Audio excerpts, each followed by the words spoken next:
the Wizard. This may well be the greatest 95-minute commercial ever made. I loved this movie as a kid, and it still has a special place in my heart. But looking back, with interest in retro games seemingly at an all-time high, did it portray these games we all know and love in an accurate way?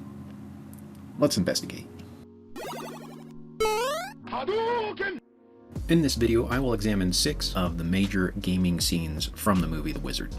As I do, I'll rank them, starting with those that are seemingly plausible, and working up to those that are the most egregious, inaccurate, and downright impossible.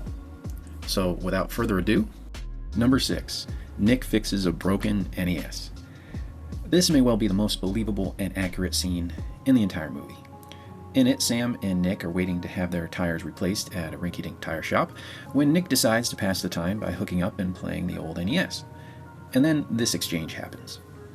What the hell is that? It's Corey's old video game. Found in the back of the pickup truck. I thought the old one was broken. Yeah, it was. I fixed it. You fixed it? Now, Nintendo consoles have always had a reputation for durability. So how did this particular console break, and how exactly did Nick fix it? Well, the movie doesn't give us the answer, but I could only imagine that Nick must have heard through the grapevine that most NES issues were fixed with a little cartridge CPR. It's true, 21st century science has discovered that this fix was actually quite bad for your cartridges, but back then it was accepted as a universal truth. So I do admit I am doing a little stretching here, but at least this scene does remain in the realm of possibility. Number 5, Video Armageddon. Believe it or not, the grand finale featuring Super Mario Bros. 3 doesn't do a completely horrible job of presenting the game in a realistic manner. But if you take note of all the little things, they do add up. For example, near the beginning of the competition, Jimmy loses 2 lives in succession to build the tension of the scene. Now this animated score count, which by the way is inaccurate nearly every time it's on screen, actually shows Jimmy gaining points when he loses a life, which doesn't happen in the real game. Another thing, as Jimmy is battling to catch up to his competitors, he's implored by Corey and Haley at different points to Now find the warp, dude! Find the warp! Get the score! Jimmy, the score! Now in reality, getting and using the warp whistle gives you no points at all, and at the end of each level, it has no effect on your score regardless if you get the star, flower, or mushroom card. The best way to score points is to defeat enemies, collect coins and power-ups, and smash blocks. Points are also gained by how many seconds remain on the clock when you finish a level. So the best advice given by Jimmy's entourage actually came from this guy. Jimmy! Watch the mushrooms! Is he more of a gamer than it appears? We'll come back to that later. There's so many other things here. Like, how did Jimmy know where to find the warp whistle if he'd never played the game before? How come after he finds it and completes the fortress, it gives the impression that he's just completed level 5 instead? It seems like every time I watch this scene, I find more I can nitpick. However, I will say that Jimmy's final score of 81,520 points in 10 minutes, unlike another scene that we'll get to in just a second, is pretty realistic. In fact, over at retroachievements.org, there's a trophy for Super Mario Bros. 3 that pays tribute to this scene. And quite a few people have gotten the achievement. It's really not that hard.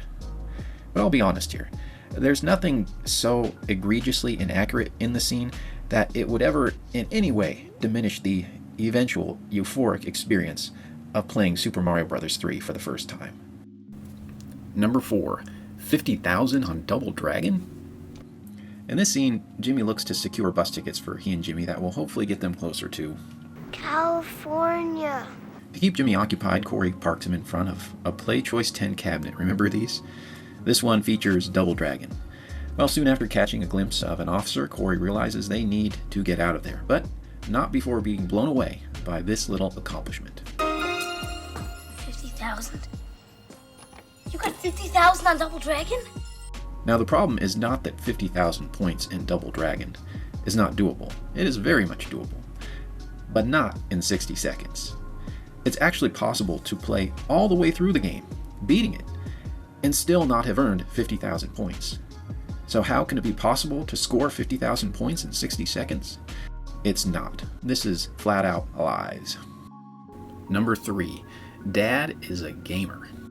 In typical movie dad fashion, Corey and Jimmy's father, Sam, begins the movie with an indifferent attitude toward the wonderful world of Nintendo. Doesn't take much intelligence to play that game, does it? But by the end of the show, He's a changed man, this guy! Kidding! what's unbelievable is not the fact that he would gradually take an interest in the hobby of his 3 sons, but that his own gaming skills become honed so quickly. What do I mean? Well, give a listen to the line in this scene. I'm in the 6th Palace of Hyrule. What the hell are you doing? I had the magic key. I got the cross. I was closing in on the barbarian. Now, I can forgive that some of the terminology isn't quite right, but are we really to believe that Pops here, who just started gaming within the last few days, progressed all the way to Palace 6 in the Adventures of Link? The NES Zelda games were such that you weren't getting very far unless you had Nintendo Power or a player's guide. They were known for their difficulty. So I'm sorry, Mr. Bridges, you're a great actor, but I'm not buying this. And here's another good one. I don't believe this. I got the scroll weapon, and I almost beat Mecha Turtle at the end of level 3. This all sounds legit. The scroll weapon is indeed a crucial item in Ninja Turtles, and you do fight Mecha Turtle at the end of level 3. But once again, Teenage Mutant Ninja Turtles for the NES is unforgivingly hard, with many players struggling to get past even level 2. In fact, in a gameplay montage later in the movie, we see even Jimmy himself struggling to keep all his turtles alive through level 2. And here's the dead giveaway. Look at the way Sam recklessly jerks the controller around as he's playing, as if those extra motions affect the control in any way. That was the quintessential tell back then that someone was a gaming noob, as the kids today would say. In fact, isn't that one of the reasons why the Wii became so popular among non-gamers? This scene reminds me of my dad. He was not a gamer, but bless him for it if he didn't try to take an interest in the hobby for my sake. It took him years to get past the first world in the original Super Mario Bros. When he played a game and held a controller in his hand, he looked exactly like Beau Bridges in this scene. There is no way my dad would ever get past level 1 in Ninja Turtles, and I don't believe that Pops here would either. I don't believe this. Number 2, No Hit Ninja. This scene finds Corey, Haley, and Jimmy enjoying a meal in your typical small-town greasy spoon. Never mind that they have video games built into their dining tables. That is far from the most outrageous thing in this scene. No, that would be this. Look at him. He's making the jump. It's his 2nd time through and he hasn't even taken a hit yet. Yes, you heard that right. Jimmy just played through the entirety of Ninja Gaiden without taking a single hit. But no big deal, right? Wrong. In reality, it took 30 years before this feat was actually accomplished in the real world. To see the amount of dedication and insane skill it took to get to that point, you should check out this video on Carl Job's channel. Go watch it right now, and then come back. I'll put a link in the description below. After watching it, to see how flippantly this scene talks about the accomplishment, it's almost insulting. So he can play Ninja Gaiden, so what?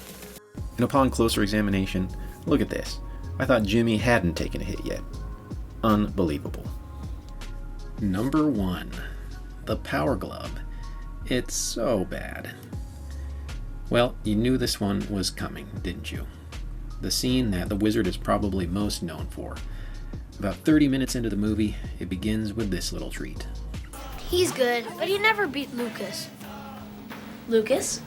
Nobody's better than Lucas. Lucas is awesome.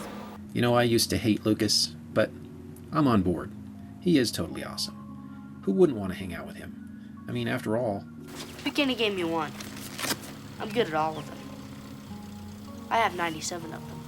I really feel like at 9 years old, there would have been no in-between. I would have either loved or hated a kid that owned that many Nintendo games. And in this case, I hated Lucas. And if owning 97 Nintendo games doesn't seem elitist enough for a 14-year-old, then there's this. What is that? I don't know. Power Glove. What follows this spectacular introduction is nothing but pure, unadulterated, soul-crushing lies. I know from personal experience. You see, we had a little mom and pop video store in the town where I grew up, and the owner had to be a gamer because they always had the latest Nintendo games and gizmos to rent. They got the Power Glove soon after it came out, and I had to put my name on a waiting list to get my turn to rent it. Needless to say, when my turn finally came around, it was one of the most disappointing gaming experiences of my life. I played with it for about 10 minutes and I was done. It was trash, as we all know. I hated Lucas even more for misleading me. But you know what? Over the years, I've mellowed. I've let those hard feelings go. Because I realized all along, Lucas was telling the truth. He was warning us. I love the Power Glove. It's so bad. I just should have taken him more literally. Well, I don't think anyone is surprised that a movie from the 80s, centered around kids traveling across country playing Nintendo, would dwell more in the realm of fantasy than in reality. And regardless of how much it lies to me, I still think it's awesome. I get giddy with nostalgia every time I watch it. So tell me what you think in the comments below. What gaming scene in The Wizard do you find most outrageous? And if you enjoy this type of content, please consider giving this video a thumbs up and maybe, perhaps, even subscribing to the channel. Until next time, happy gaming, my friends. Doesn't take much intelligence to play that game, does it?